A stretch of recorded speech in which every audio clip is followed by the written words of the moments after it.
हुआ घर और रसोई। नदी का पानी लगातार बढ़ता जा रहा है और बारिश तो रुकने का नाम ही नहीं ले रही है। अगर ऐसे ही चलता रहा तो बहुत बड़ी समस्या हो जाएगी। भैया, क्या कोई तरीका नहीं है इस नदी के पानी को बढ़ने से रोकने का? हम इसे किस तरह रोक सकते हैं? बस अगर बारिश आना बंद हो गई तो ये खुद ब खुद ना होना ऐसा तो नामुमकिन है। हमें कुछ सोचना होगा, नहीं तो हमारे घर, खेत, बाग, बगीचे सब इस पानी में बह जाएंगे। शिवाय, अभिनव, अनिरुद्ध, राघव और आशीष ने गांव वालों से नदी के किनारे पत्थर लगाने को बोला। फिर सभी ने बड़े बड़े पत्थर उठाकर नदी के एक और पत्थर लगा दिए। इसके कुछ दिन बाद बारिश अभी भी लगातार हो रही थी। नदी का पानी लगातार बढ़ता जा रहा था। हे भगवान जी, पानी तो काफी ऊपर तक आ गया है। हमें जाकर अपने पतियों को बताना होगा। सही कह रही हो प्रगति, ये पानी कभी भी जमीन पर आ सकता है। प्रगति और साक्षी दोनों दौड़कर वापस अपने लकड़ी के बने घर में पहुंचे। राघव जी, पत्थर लगाने के बाद भी काफी ऊपर आ चुका है पानी। हमें जल्दी ही कुछ करना होगा। प्रगति को गहराया हुआ देखकर 5 बेटे और गांव के कुछ आदमी नदी को देखने गए। नदी का पानी बिल्कुल मटमैला और काफी तेज रफ्तार से चल रहा था। सभी गांव वालों से कहो कि जल्दी से अपना जरूरी सामान ले लें और इस जगह को जल्दी से खाली कर दें, वरना ये नदी हम सबको ले डूबेगी। 5 बेटों ने सभी को इस बारे में खबर दी और फिर सभी ने अपना सामान जल्दी जल्दी बांधना शुरू कर दिया। उन्होंने अपने खेतों से कुछ सब्जियां भी ले ली और कुछ उनके पालतू जानवर जैसे गाय, भैंस, बकरी सभी को अपने साथ लेकर वहां से निकलने को तैयार हुए। उन लोगों का वो छोटा सा ने बेबस होकर पहाड़ों की तरफ ही चलना शुरू कर दिया। हम सबको ऊपर की तरफ जाना होगा, नीचे बाढ़ के आने का खतरा है। लेकिन शिवाय जी, हम बड़े बूढ़ों और जानवरों को ऊपर कैसे लेकर जाएंगे? हम उन्हें अपने सहारे से ऊपर चढ़ाएंगे। माँ, सबसे पहले आप आइए। नहीं बेटा, मुझे बहुत डर लगता है। माँ, बात को समझिए। हमें समय रहते आप सभी को ऊपर की तरफ चढ़ाना होगा, उसके बाद ही हम चढ़ पाएंगे। और अगर हमने ऐसा नहीं किया तो हम बाढ़ के पानी में बह भी सकते हैं। इस पर सभी काफी घबरा गए। 5 बेटों और कुछ आदमियों ने मिलकर पहले बूढ़ों को ऊपर की तरफ चढ़ाया, जहाँ पहाड़ में एक छोटी सी जगह बनी हुई थी। और फिर जब बेटों के चढ़ने की बारी आई तब तक नदी का पानी बाहर आ गया। पानी में लगातार लहरें उठने लगी और वो बड़ी ही तीव्र गति से उनकी तरफ बढ़ रहा था। भैया जल्दी कीजिए। अभिनव बेटा, राघव, अपने भाई की मदद कर। 5 बेटे एक दूसरे का हाथ पकड़कर सहारा लेते हुए समय रहते उस छोटी चट्टान पर चढ़ गए। उनके ऊपर चढ़ने की पानी की एक तेज और बड़ी लहर उस चट्टान से टकराई, जिससे कुछ गाय और बकरियां उसमें बह गई। हे भगवान, हमारी गैया। शिवाय, अभिनव देखो, हमारी गाय और बकरी पानी में बह गई, कुछ करो। 5 बेटों ने गाय और बकरी को बचाने के लिए छोटी छोटी चट्टानों पर कुड़कर उन तक पहुंचने की कोशिश की। अनिरुद्ध के हाथ में एक बकरी का पैर आ गया और उसने उसे पानी से खींच लिया, लेकिन बाकी सारी गाय बकरियां पहुंच से दूर जा चुकी थी। हे भगवान, ये क्या हो गया? हमसे तो एक ही झटके में सब कुछ छिन गया।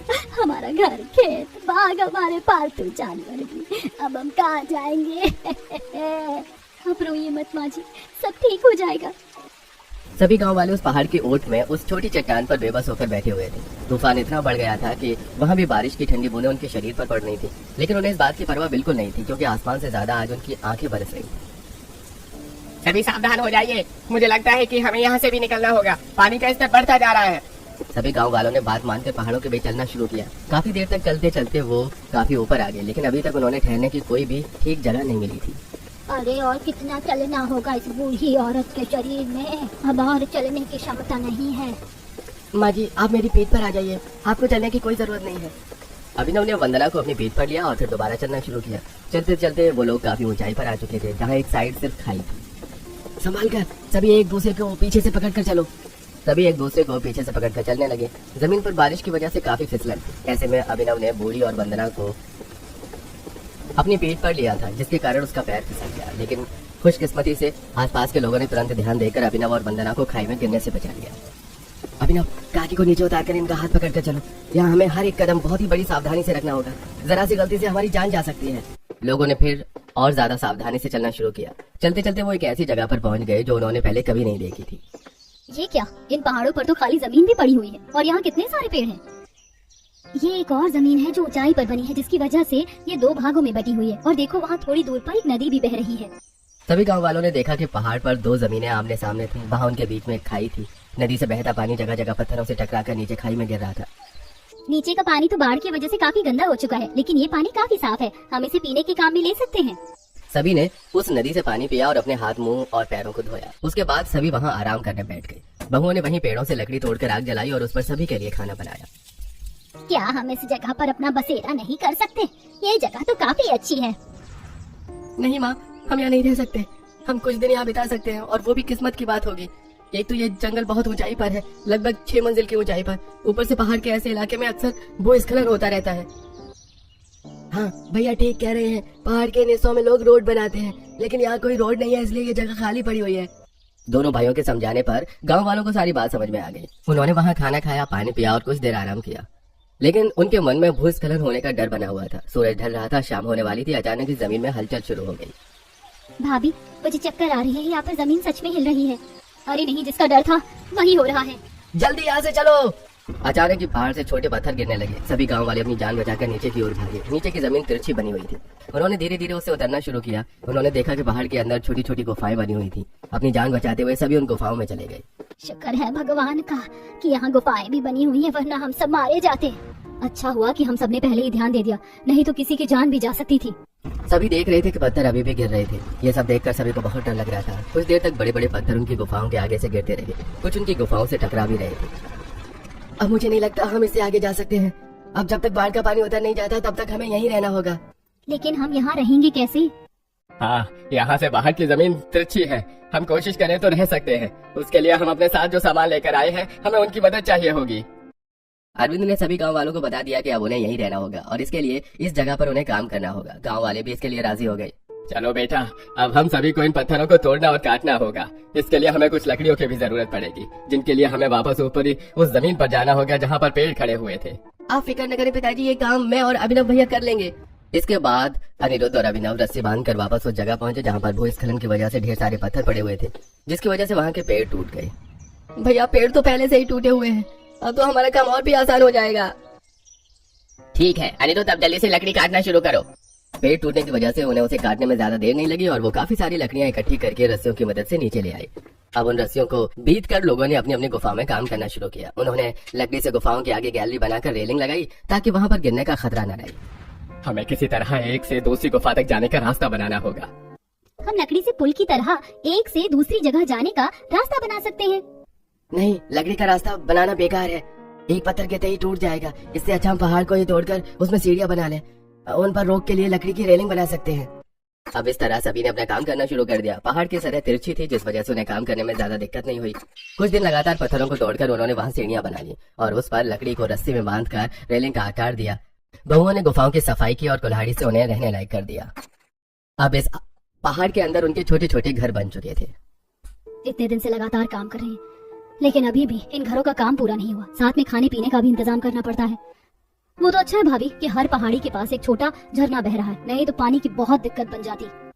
ऊपर जो नदी थी उसका पानी नीचे को छोटे छोटे झरनों में बटकर बह रहा था और उन्हीं के आसपास गांव वालों के गुफा के घर बने हुए थे। ये नजारा देखने में काफी सुंदर था। माँ, मेरे कीड़े ने काट दिया। देखो ना, मेरी बाह पर कितना बड़ा लाल दाना निकल आया है। लाओ, मैं इसे धोकर इस पर कुछ जड़ी बूटी लगा देती हूँ। मंदिरा मनु को अपने साथ जीने पर लेकर गई जहाँ से एक छोटा झरना बह रहा था। मंदिरा ने मनु को बांह धुलाई और फिर उस पर कुछ जड़ी बूटी लगाई। अब सभी उसी तरह गैलरी में आकर हाथ बढ़ाकर झरनों से हाथ धोते और बर्तन में पानी लिया करते। अंशिका एक पतीली में पानी लेने आई तो उसने देखा कि पिंकी और राजू जीने से गुफाओं तक आना जाना करते हुए खेल रहे थे। पिंकी, राजू बेटा, तुम्हें डर नहीं लग रहा है? कितनी ऊंचाई है और तुम जीने पर खेल रहे हो। चलो जल्दी से गुफा के अंदर आ जाओ। इन बच्चों को डर का आता पता भी नहीं है। यहाँ दूसरी गुफा तक जाने में मेरी रूह कांप जाती है। पीनी और राजू ने अंशिका की बात नहीं सुनी, बल्कि वो और ज्यादा तेज दौड़कर खेलने लगे, जिससे लकड़ी से बनी रेलिंग अपनी जगह से सरक गई। अरे नहीं, मुझे बच्चों को लेकर आना होगा। अंशिका तेजी से बच्चों के पास दौड़ी और उन्हें वापस लेकर आई। तुम दोनों पागल हो गए हो क्या? पता है वो जगह कितनी खतरनाक है। वहाँ से गिर गए तो तुम्हें कोई नहीं बचा पाएगा। अंशिका के डांटने पर बच्चे घबरा गए और चुपचाप गुफा के घर में बैठ गए। थोड़ी ही देर में आसमान में काली घटा छा गई। हे भगवान, लगता है आज फिर आसमान जम के बरसने वाला है। आशा ने इतना कहा ही था कि तभी तेज बारिश शुरू हो गई। झरने अब दुगनी रफ्तार से बहने लगे, लेकिन वो लोग गुफा के घर में सुरक्षित थे। शाम होने तक बारिश रुकी और सभी ने अपनी गुफाओं में लकड़ियों की मशालें जलाकर उजाला किया। रात को सभी गुफा के आगे पर्दा डालकर सो गए, लेकिन अगली सुबह तेज आवाज से सभी की आंख खुल गई। हे भगवान, ये कैसी आवाजें आ रही हैं? मंदिरा बहू, जरा पर्दा हटाकर तो देख। मंदिरा ने पर्दा हटाया तो देखा कि बारिश होने की वजह से फिर से भूस्खलन हो रहा था। इस बार काफी बड़े बड़े पत्थर गुफाओं के सामने से गिर रहे थे, जिन्हें देखकर बच्चे खुश होकर उछलने लगे। वहीं सभी बड़े ये सब देखकर बहुत ज्यादा घबरा गए थे। एक बड़ा पत्थर अंशिका की गैलरी पर आ गिरा, जिससे रेलिंग के 2 टुकड़े होकर नीचे गिर गए। भगवान, ये क्या हो रहा है? मुझे बहुत डर लग रहा है। फिक्र मत करो अंशिका, ये कुछ नहीं है। हम दोबारा सब कुछ ठीक कर देंगे। इसी तरह भूस्खलन के बाद कई दिन गुजर गए और अब उनके पास खाने का सामान नहीं बचा था। सुनिए, आज तो घर में पकाने के लिए कुछ भी नहीं है। अब हम क्या करेंगे? ये तुम्हें हमें पहले बताना चाहिए था। अब तक तो हम किसी न किसी चीज का इंतजाम कर ही लिए थे, लेकिन सारा सामान खत्म होने के बाद तुम अब बता रही हो। यहाँ इतनी मुश्किल से समय कट रहा है कि कुछ याद ही नहीं रह पाता। अब हमारे पास कोई रास्ता नहीं है सिवाय नीचे जाने के। मैं सभी को इस बारे में बता देता हूँ। नीचे जाने का नाम सुनकर मंदिरा काफी हैरान हो गई। उसने शिवाय को रोकने की कोशिश की, लेकिन वो जानती थी कि अगर वो नीचे नहीं गई तो वो हमेशा के लिए यहीं फंस जाएंगे। शिवाय ने अपने चारों भाई और कुछ गांव के आदमियों को इकट्ठा किया। लेकिन भैया हम नीचे जाएंगे कैसे? क्या हमें इतना लंबा और खतरनाक रास्ता फिर से पार करना पड़ेगा? और अगर कर भी लिया तो क्या फायदा, नीचे तो पानी भरा पड़ा है। इस बार हम जहाँ से आए हैं वहाँ से नहीं बल्कि यहीं से नीचे जाएंगे। भैया यहाँ से नीचे कैसे जाया जा सकता है? ये तो खाई है, भले ये और खाइयों से नीचे है लेकिन है तो खाई ही ना। और नीचे एक नदी है जिसका पानी अभी बहुत तेज चल रहा है। सबसे पहले हम एक लकड़ी की छोटी छोटी नाव बनाएंगे, उसके बाद रस्सियों की मदद से उन्हें नदी में उतारेंगे और फिर रस्सियों की मदद से ही हम नीचे जाएंगे। ये सुनने में किसी को आसान लग रहा हो लेकिन ये बहुत खतरनाक है। हमें बहुत ज्यादा सावधानी से काम करना होगा। इसके बाद बिना देर लगाए सभी ने वापस पेड़ वाली जगह पर लकड़ियां काटकर छोटी छोटी नाव बनाई और फिर उन्हें रस्सियों से बांधकर नीचे उतारा। इस काम को करने में उन्हें 3 दिन लग गए, जिस बीच उन्होंने सिर्फ फल खाकर ही काम चला। उन्होंने पूरी 10 नाव बनाकर तैयार की और वो अब उनमें बैठकर निकलने के लिए तैयार थी। ऊपर से उनकी माँ, पिता, पत्नी और बच्चे उन्हें देख रहे थे। किसी नाव में कोई दिक्कत तो नहीं है ना? अगर किसी को शक है तो अभी बता दे, वरना दिक्कत हो सकती है। सभी ने इससे इनकार कर दिया और फिर धीरे धीरे एक नाव में 2 लोग बैठकर शहर की तरफ चल पड़े। हे भगवान, मेरे बेटों की रक्षा करना, उन्हें सुरक्षित घर वापस ले आना, बस इससे ज्यादा हमें कुछ नहीं चाहिए। उन सबकी माँ और पत्नियां उनके लिए प्रार्थना कर रही थी। मन्नू, पिंकी, देखो तो जरा हमारी बालकनी में कितना बड़ा पत्थर गिरा हुआ है, चलो इसे उठाकर फेंक देते हैं। जब सभी आंखें बंद करके प्रार्थना कर रहे थे तब तीनों बच्चों ने उस पत्थर को उठाकर नीचे फेंका, जिससे वो पत्थर सीधा एक मधुमक्खियों के छत्ते पर जा गिरा। पत्थर लगने से मक्खियां तुरंत बाहर आ गईं और सब तरफ उड़ने लगी। जब बहुओं ने उनकी आवाज सुनी तो वो काफी घबरा गई। उन्होंने बच्चों को गुफा के अंदर खींचा और फिर पर्दे को ढककर कस के पकड़ लिया। क्यों डरा रही हो भाभी? एक तो पता नहीं अचानक ये मक्खियाँ कहाँ से आ गई, ऊपर से तुम ऐसी बातें कर रही हो। सभी गुफाओं में औरतें अपने अपने पर्दों को ढककर खड़े हुए थी और बाहर से लगातार मक्खियों के भिनभिनाने की आवाजें आ रही थी। बच्चों, क्या तुमने इन मक्खियों को छेड़ा है? नहीं मम्मा, हमने तो सिर्फ बालकनी से पत्थर फेंका था। तो ये बात है, इसीलिए मक्खियाँ छत्ते से बाहर आ गई। एक तरफ जहाँ गांव की औरतों को मधुमक्खियों का सामना करना पड़ रहा था, वहीं दूसरी तरफ उनके पति बड़ी मुश्किल से उस नाव में सफर कर रहे थे। आगे चलकर नदी की रफ्तार और भी तेज हो गई और नाव इतनी मजबूत नहीं थी। भैया ऐसा क्यों लग रहा है जैसे हमारी नाव ढीली पड़ रही है? अरे नहीं नहीं, इसके तो बांध ढीले हो रहे हैं। आशीष, ये टूटने वाली है, हमें जल्दी से उस पार से उतरना होगा। दोनों भाइयों ने बाकियों से मदद लेने के लिए चिल्लाना शुरू कर दिया, लेकिन उम्मीद से पहले से नाव टूट गई और आशीष और राघव दोनों ही पानी में गिर गए। नदी का पानी बहुत तेज चल रहा था, इसलिए वो खुद को संभाल नहीं पा रही थी। आशीष, राघव, आशीष, हमारे ये राघव, इस नाव की तरफ आने की कोशिश करो इधर। पानी इतना तेज चल रहा था कि दोनों को अपनी खबर भी नहीं थी। सभी गांव वालों ने ये देखकर अपनी नावें उनकी तरफ दौड़ाई। अभिनव ने आगे झुककर आशीष का हाथ पकड़ा, जो कि लगभग बेहोश हो चुका था। वहीं गांव वालों ने शिवाई के साथ राघव के चारों तरफ नावों से घेरा बनाया और फिर उसे ऊपर खींचा। अभिनव ने आशीष का सीना दबाते हुए उसके मुंह से पानी निकाला, तब जाकर आशीष को होश आया। वहीं राघव की भी हालत काफी खराब थी। घबरा मत मेरे भाई, हम बस पहुंचने ही वाले हैं। कहीं हमारे परिवार को भी ऐसे ही मुश्किलों का सामना न करना पड़ रहा हो।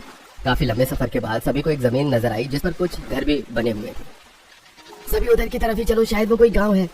कुछ खाने पीने को न होने की वजह से जमीन तक पहुंचते पहुंचते सभी की हालत खराब हो गई। जब गांव वालों ने उन्हें इस तरह देखा तो उन्हें उनको अपने घर ले जाकर उन्हें खाना पानी दिया। वहीं मधुमक्खियां भी अब जा चुकी थीं। ये देखकर बहुओं की भी जान में जान आई। कितने घंटों से हम इसी तरह पर्दा पकड़े हुए खड़े हैं। मेरे तो हाथ भी सुन्न पड़ गए हैं। मेरे हाथ भी बहुत दर्द कर रही हैं। यहीं और खड़े खड़े पैर भी सुन्न हो गए हैं। पांचों बहुओं ने झरनों से पानी पिया और मंदिरा ने आशा को भी पानी पीने को दिया। चाहे जो भी हो, लेकिन शुक्र है भगवान का कि हमें पानी तो आसानी से मिल रहा है। बिना खाए हम कुछ समय गुजार सकते हैं, लेकिन बिना पानी पिए तो जीना नामुमकिन है।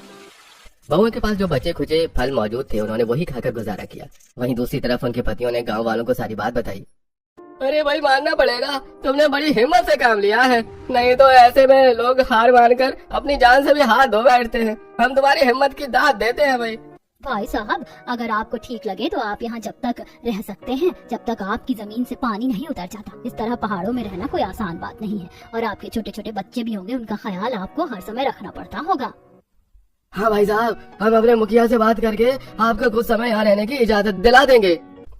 पांचों बेटे और गांव वाले उनकी बात पर काफी खुश हुए। उन्होंने उनका हाथ जोड़कर शुक्रिया अदा किया, लेकिन अब उन्हें अपने परिवार को भी पहाड़ों से लेकर आना था। ये बात बताकर वो कुछ खाने का सामान लिए वापस नाव में बैठकर पहाड़ों की तरफ चल दिए। भैया, अब हमें रस्सियों से पहाड़ की चढ़ाई करनी होगी। इसकी ऊंचाई लगभग 8 मंजिला है, हमें बहुत सावधानी से चढ़ना होगा। धीरे धीरे गांव वालों ने चढ़ना शुरू किया और धीरे धीरे सभी सुरक्षित ऊपर चढ़ गए। ऊपर जाने के बाद सभी ने अपने परिवारों को सारी बात बताई, जिस पर उनके परिवार वाले बहुत खुश हुए। सभी ध्यान से सुनो, हम औरतों और बच्चों को रस्सियों से नीचे नहीं उतार सकते हैं और हमारे पास इतनी नाव भी नहीं है और ना ही लकड़ियां हैं, इसलिए हमें रस्सियों की मदद लेकर उसी रास्ते से जाना होगा जिससे हम यहाँ पार आए थे। सभी गांव वालों ने वापस उसी कठिन रास्ते से नीचे उतरना शुरू कर दिया, लेकिन इस बार वो रस्सियों को पकड़कर नीचे उतर रहे थे, जिससे उन्हें नीचे आने में ज्यादा दिक्कत नहीं हुई। और फिर उन्होंने पहाड़ों के नीचे वाले हिस्से से चलना शुरू किया, लेकिन आगे चलकर सिर्फ पानी ही पानी था। यहाँ से हमें नाव की जरूरत पड़ेगी। पांचों बेटों और सभी गांव वालों ने इस बार बड़ी बड़ी नाव बनाने की शुरुआत की। उन्होंने बड़ी लकड़ियों को काटा और रस्सियों की मदद से उन्हें जोड़कर 4 बड़ी नाव तैयार की और फिर उसमें बैठकर गांव की ओर जाने लगे। चलते चलते ये आधी रास्ते में बारिश शुरू हो गई। ए भगवान जी, हमने कम परेशानियों का सामना किया जो अब ये बारिश भी शुरू हो गई। अभिनव जी, नाव को तेज चलाइए, वैसे भी आजकल इतनी बाढ़ें आ रही हैं।